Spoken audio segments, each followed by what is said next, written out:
বিধানসভা নির্বাচন যতই এগিয়ে আসছে, এসডিপিআই দলে যোগদানের হিড়িক চলছে।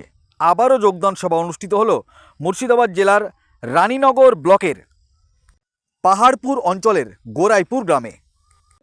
প্রায় 100-রও অধিক মানুষ বিভিন্ন দল থেকে এসডিপিআই দলে যোগদান করলেন। সেই ছবি দেখছেন আপনারা আখেরিগঞ্জ নিউজ চ্যানেলের পর্দায়। এছাড়াও এসডিপিআই নেতারা উন্নয়নের বিষয় নিয়ে বিধায়কের দিকে নিশানা সাধলেন। কি বলেছেন বিস্তারিত শোনাবো আপনাদের। এই ভিডিওটি যারা দেখছেন চ্যানেলটি লাইক করবেন, শেয়ার করবেন আর সাবস্ক্রাইব করবেন। আই লাভ মাই ইন্ডিয়া, মেরা ভারত মহান।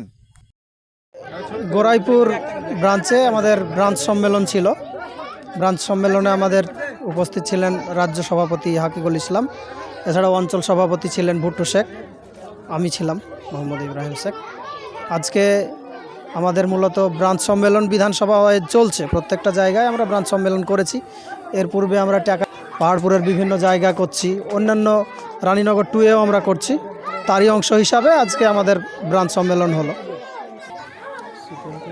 বিশেষ করে সব দল থেকে আছেন, যেমন ইতিপূর্বে একজনের মুখে শুনলেন তিনি কোনো দলের সঙ্গে যুক্ত ছিলেন না, তারপরেও আজকে এসেছেন। টিএমসি থেকে এসেছে, অনেকে হয়তো কংগ্রেস করতো আগে, সেখান থেকে এসেছে। 100 শতাধিক লোক জয়েন করেছে।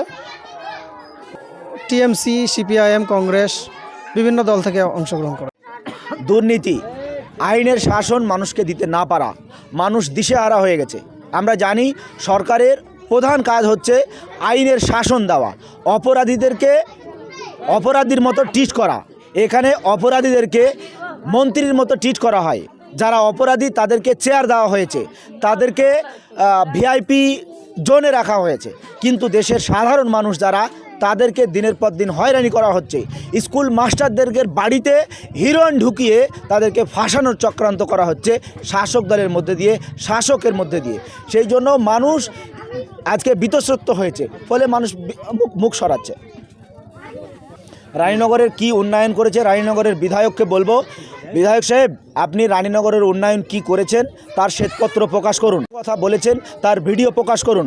গত 5 বছরে রানীনগরের যে 2টো গ্রামীণ হসপিটাল আছে, ইসলামপুর গ্রামীণ হসপিটাল এবং রানীনগর হসপিটাল, এই দুই হসপিটালের কি উন্নয়ন হয়েছে, 5 বছর আগে এই হসপিটালের কি পরিকাঠামো ছিল, আজ 5 বছর পর এই হসপিটাল দুটোর কি পরিকাঠামো আছে সেটাকে প্রকাশ করুন। নির্লজ্জের মতো মানুষের কাজ করেছি বললে হয় না। আপনি অ্যাকচুয়াল 5 বছর আগে এই হসপিটালগুলোর কি অবস্থা ছিল, আজকে কি আছে সেটাকে মানুষ দেখছে। মানুষের সামনে মিথ্যা বলে, মানুষকে ধোঁকা দিয়ে আর মানুষকে গোমরাহ করা যাবে না।